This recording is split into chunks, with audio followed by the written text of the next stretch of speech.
Hi there, today we're going to go through some basic vehicle checks. These vehicle checks should be carried out at least on a monthly basis. I'd also suggest doing these vehicle checks before you take the car to any test, such as an MOT or a driving test. Also, when you buy a new car, to make sure the car is in good condition and roadworthy. Or even when you hire a car, carry out these checks before you sign for it. You don't want to bring the car back and then find there's a major issue with the car and you get the blame. These checks also form a very large part of the show me tell me questions on the UK driving test. The check can be summarised with the acronym POWDER. P, petrol. O, oil. W, water. D, damage. E, electrics. And finally R, rubber.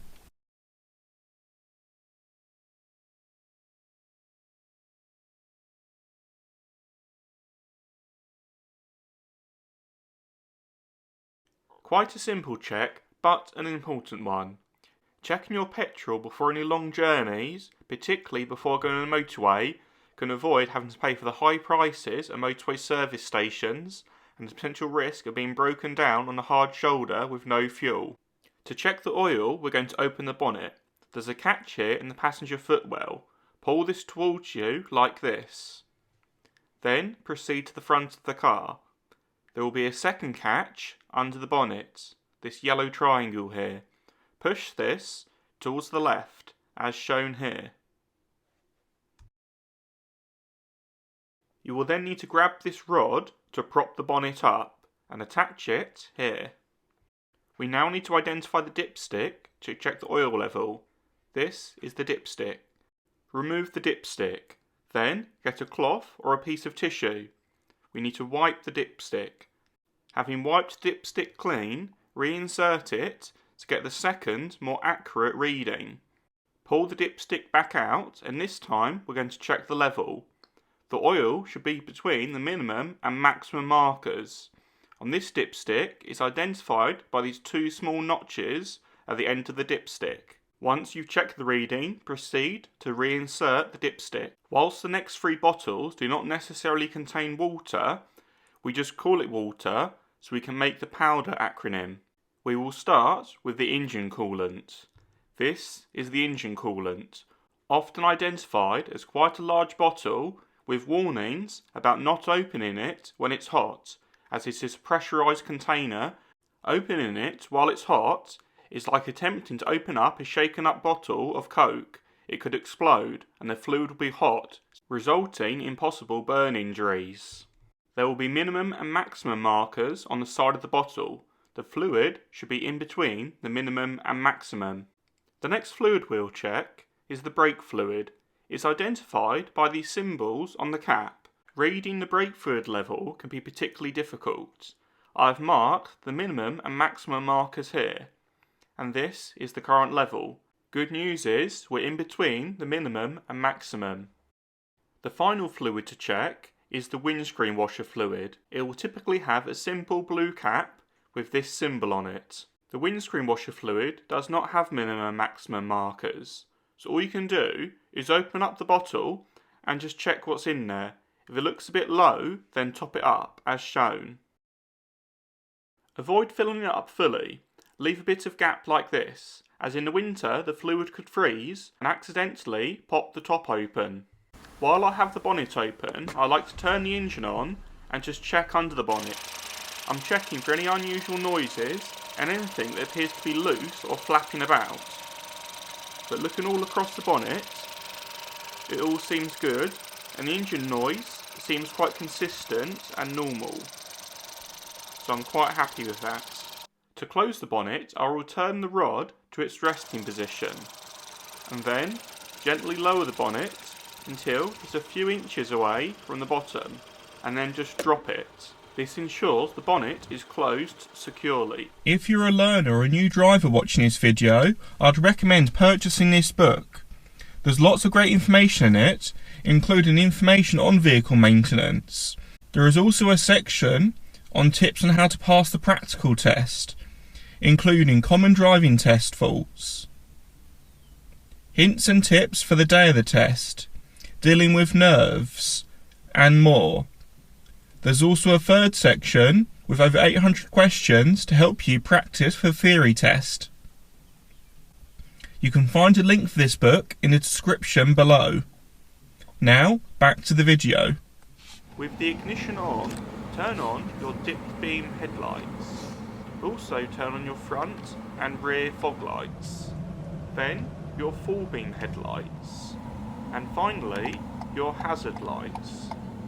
Notice how the symbols should all appear on the dashboard to confirm you have turned the lights on. I also like to leave the car in reverse gear to check the reversing lights are working. Proceed around the whole car, checking every single bulb is working. A general rule of thumb, if there's a bulb there, it should be working.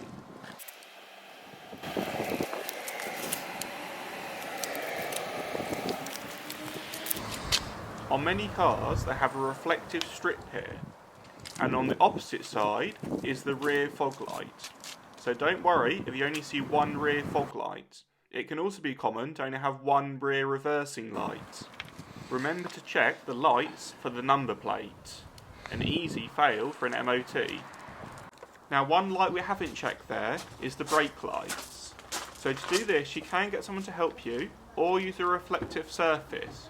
What I like to do is set up a camera and put it on record, jump in the car and press the foot brake a few times.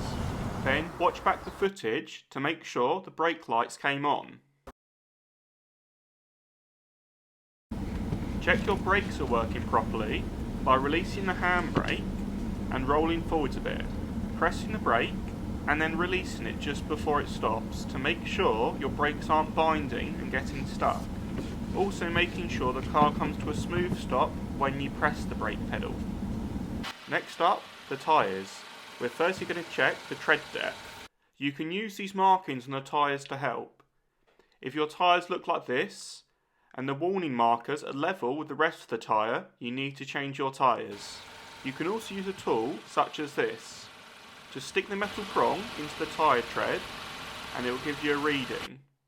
My tyres currently read between 5 and 6 millimeters.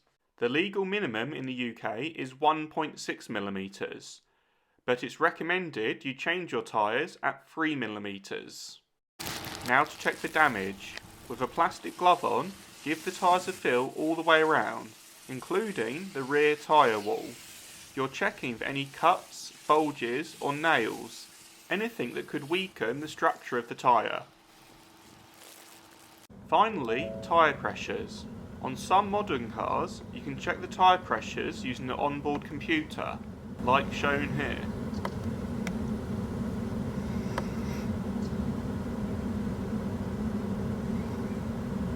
The recommended pressures can be found on the door panel, like here, or in a manufacturer's guidebook. You'll need to know your tyre size to know how much air to put in. You can find your tyre size on each individual tyre. We can use a tyre pressure gauge like this to check the pressures if your car doesn't do it for you, or to add more air. To check the pressures, remove the valve cap, making sure you keep hold of it, then screw in the attachment on the tyre pressure gauge as shown. Screw it on nice and tight until no more air is leaking out. Then check the tyre pressure gauge. It should give you a reading. This tyre is measuring at 30 psi, which is about right, so we'll leave it at that. Unscrew the tyre pressure gauge and then replace the valve cap. Repeat this process of checking the tread depth, the damage and the air pressures on all tyres, including the spare. Also check your wiper blades. If they look like this, then you're all good. But if you notice your wiper blades are skipping, streaking, splitting or squeaking, they may need replacing. Check out the rubber, and if they look like this, definitely replace them as soon as possible.